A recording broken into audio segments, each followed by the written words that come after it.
Banyamulenge muko na problem ya kabambi sana. Mnayua kuna vitendo vya vinafanyaka. Kuna vitendo vya mnafanyaka. Ibe vitendo njo vya vinakuwaga vina kreye chuki entre mweye na bakongole wengine. Mais chose grave, mwenjo mnakiaga bakwanza kulalamika kusema kiba na babagua. Lakini wakiangalia vitendo vyenyu vyenye mwe muko mnafanya, utakuta ke vile vitendo njo vyenye vinakuwa vinasababisha mpaka bakongole wengine bababague. Siongelei Banyamulenge yote au Batusi yote, me baadhi ya Banyamulenge na bamingi bako na makomportema kama hiyo. Mwangalie hii video kwanza. Kisaka tribaliste. Kisaka tribaliste. Kisaka tribaliste. Kisaka du génocidaire. Kisaka du génocidaire. Kisaka du génocidaire. Kisaka du incompétent. Kisaka du incompétent. Kisaka dit les voyageurs. Kisaka dit les voyageurs. L'homme de corruption. L'homme de corruption. Kisaka dit Moïbi. Kisaka dit Moïbi. Kisaka dit incompétent. Kisaka dit incompétent. Kisaka dit génocidaire. Ndayishimiye génocidaire. Ndayishimiye génocidaire. L'homme sans valeur. Les hommes sans valeur. Les hommes sans cœur. Les hommes sans cœur. Kisaka dit il nous tue. Il rase nos vaches. Il rase nos vaches. Il nous attaque avec des drones. Il nous attaque avec des drones. Arrêtez les massacres dans les hauts plateaux. Allez, arrêtez les massacres dans les hauts plateaux. Kisaka dit assassin. Kisaka dit incompétent. Njo ule Felix Mwaliti kakai agombane na milion ya bakongole. Mais akaweza prouver monde yote que les Banyamulenge sont des Congolais. Alibisemaka hivi mbele ya maelfu ya bakongole be balikuwa surpresa na mamilion ya bakongole benye balikuwa abakukuwa surpresa. Bakongole waliweka fio sana, bengine kumchukia Felix kugombana naye. Mais alitika bebele lawama, alitika alaumiwe, alitika kila kitu. Mais a prouvé monde que hakuna ubaguzi Kongo. Mwe tena bale mwe abo Baredi Tabara bako na uwa Banyamulenge kila siku huko kumilima, huko kumao plateau. Hatuyaona mnafanya hata manifestation siku moya mu dénoncer massacre yenye Redi Tabara ko nafa contre mwe. Na huyo iko na babo. Mwe abo Baredi Tabara bako na uwa Banyamulenge kila siku huko kumilima, huko kumao plateau. Hatuyaona mnafanya hata manifestation siku moya mu dénoncer massacre yenye Redi Tabara ko nafa contre mwe. Mais muko na dénoncer mtu mwenye pour le moment yiji ko na wa protéger. Yani Felix ndio mwenye ko na wa protéger. Na huyo Felix mwenye ko na wa protéger yenye muko nayo. Musaulike Congolais kubapenda. Yani ni vérité minabambia avec yo comportement musaulike. Est-ce que nokuri ibi bintu benshi barabibona gutyo? Hari igihe Abanyamulenge bashobora kwangwa muri Kongo bikarangira ko andi moko yose azanga Abanyamulenge. Reka twumve uyu mugabo icyo avuga. La paix. Et c'est peut-être ici l'occasion de le redire, et je le redis encore haut et fort. Les Banyamulenge sont nos compatriotes congolais. Je ne tolérerai pas qu'il y ait de la discrimination sur cette communauté. Je la défendrai comme je défendrai toutes les communautés de la République démocratique du Congo de la même manière. Je viens d'ailleurs d'envoyer un de mes conseillers, mon chargé de mission, qui est Munyamulenge, Moi, j'ai un Munyamulenge dans mon cabinet qui revient de mission, une mission périlleuse. Et il est allé, je crois que vous avez dû voir ça à la télévision, parce que moi je l'ai vu à la télévision, aux infos. Il est allé à Bibokoboko, dans les hauts plateaux. Il est allé à Baraka. Il est allé... aha rero yari kuvuga Kongolo wagiye mu buryo bwo guhuza amoko y'abakongomani. Ibi rero bisa nkaho byanze bikunze muri fitire y'abanyamurenge muri Kongo bishobora nimba Kisegeta ataramutse atavuye ku buyobozi aramutse agumyeho abanyamurenge kugira ngo bongere bakundwe n'andi moko bijwagora. Ababibona barabibona, batabibona bwo simbizi. Reka twumve uyu mugabo. Murenge ni mama. Murenge ni data. Kaba mama wacu. Amerika kaba mama wacu. Canada. Iyo Amerika ihagarariye ibihugu zose twagiyemo. Uyu nubita Mikebanyi. Ubundi yo na yari ko sobanura ibihugu twagiye tujamo. Zose ni mama wacu. Iwacu ni Murenge. Ni Murenge muri Kongo. Kandi ntituzobimura nitutagira ururimi na identite yacu. Identite yacu y'abanyamurenge k'abakongomani. N'amahanga tugiyemo tuzohika. Ariko nitugira ururimi na Bibiliya ruzoduhuza.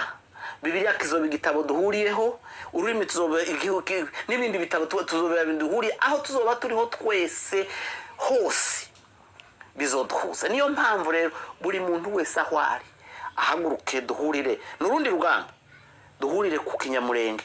Niyo identite yacu. Murenge ni iwacu, Murenge niyo mama, Imana niyo data, amahanga ni mama wacu. Kandi nyoko wanyu ntabari nyoko. Ukuvuga ngo abanyamurenge sahisi ntabwo bumva ko bashobora gukorana na Kisegeti mu myitwarire. Nubwo Kisegeti avuga ati aba ni abaturage banjye, nzabarinda nk'abaturage banjye, ariko rero mu myumvire y'abanyamurenge mu bantu, kubera ko iyo uri kureba abantu bari kwamagana ni benshi mu bihugu byose bitandukanye. Ukuvuga ngo abanyamurenge nta cyizere bakigirira leta ya Kongo mu buryo bumwe. Reka twumve uyu mukozi w'Imana. Il y a eu une marche en Europe, une marche des Rwandais. Il est inconcevable, je dis bien, il est inconcevable que le président Tshisekedi vienne nous dire dans une conférence de presse que les Banyamulenge sont des Congolais, ce sont nos frères. Il a même un conseiller qui s'appelle Kongolo, qui est Munyamulenge, qui est au fait rwandais, qui est parti, qu'il avait envoyé, il lui a donné un bon rapport. Ce président-là qui dit ça, c'est le président Tshisekedi. Il fait tout pour protéger la communauté des Banyamulenge. Ati yakoze byose kugira ngo arinde abanyamurenge. Igihe abanyamurenge yakoze byo, ati uyu mugabo ari gusobanura ati yakoze byose kugira ngo arinde abanyamurenge. Igihe abanyamurenge bamwamagana arabesha cyangwa afite ukuri. Iki kintu rero abantu bagomba gusoma. Iyi ni ya myigaragambyo.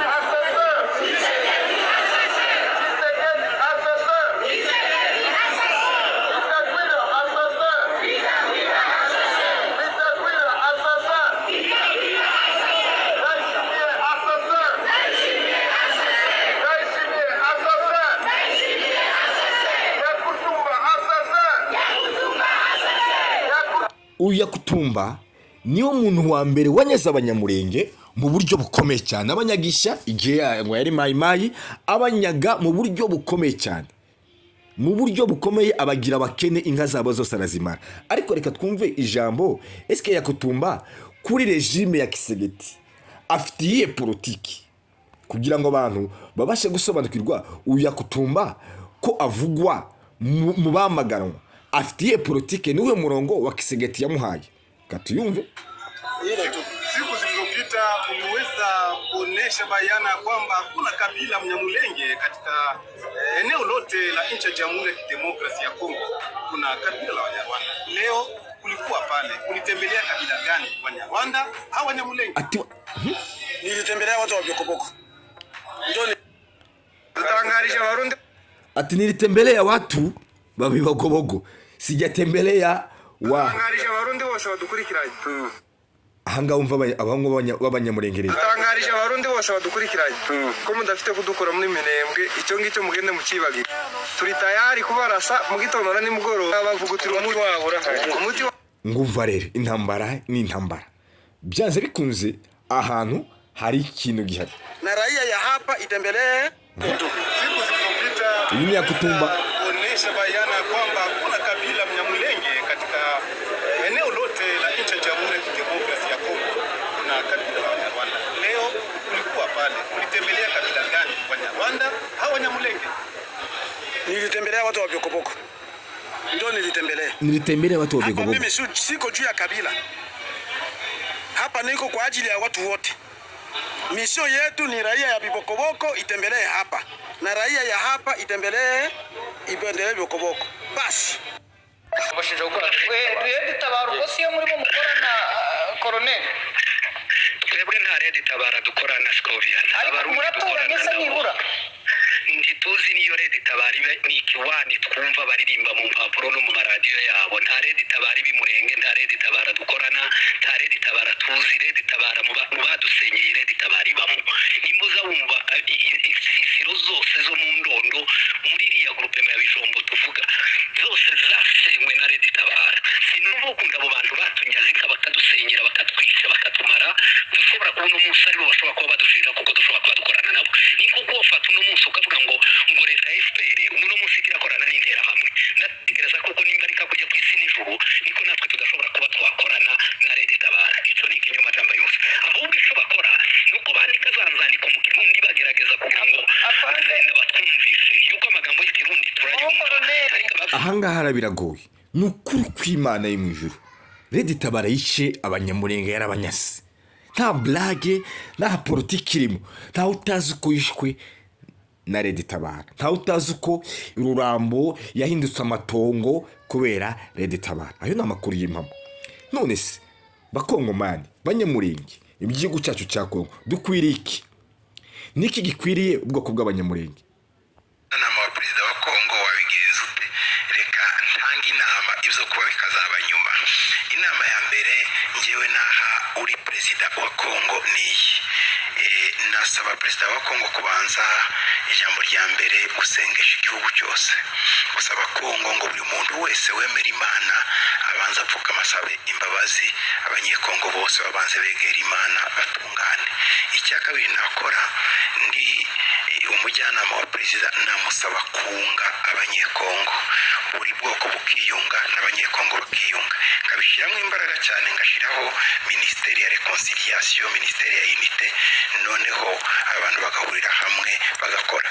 Icya gatatu nasaba rero umuperezida gukora nuko namusabaho gushyiraho prison nyinshi mu gihugu, prison zo gufunga abantu bose biba barya ruswa ndetse badatungana. Prison yamara kujyamo abantu bagafungwa atarebye ngo ni mwene wabo cyangwa niki, bigatuma abandi batinya. Noneho umunyekongo wese agakora, ari uwo hanze muri diaspora, ari uwo muri Kongo, bose bagahabwa gukorera mu gihugu ifite amategeko n'ubwigenge. Nivyo bintu kuri bitatu: kwiyunga n'Imana, kwiyunga n'abantu no gufunga abanyabyaha. Akoze cyane. Vous allez où comme ça avec les drapeaux de la RDC? Aïe? Oh! Si vous n'êtes pas au courant, hier 15 mai 2026, la communauté rwandaise avait fait une marche à Bruxelles, toujours avec le même discours de la manipulation des Apollo. Mais cette fois-ci, ils sont allés quand même un peu plus loin. En scandant Félix Tshisekedi génocidaire. Aïe, est-ce qu'on peut faire ça? Igihari umva rero ni ibintu zimaka. Abakongomani bandi ntago babona ko wenda muri abakongomani ku giti wenda nk'abakongomani b'igihugu barumva ko muri manipulated, ariko siko kuri. Abanyamurenge bafite agahinda k'ibyago kubikorerwa kubyababayeho muri Kongo. Igandi moko yo deje asa nkaho bavuga ati aba bantu bari manipulated, bya bindi dushobora kugarukaho.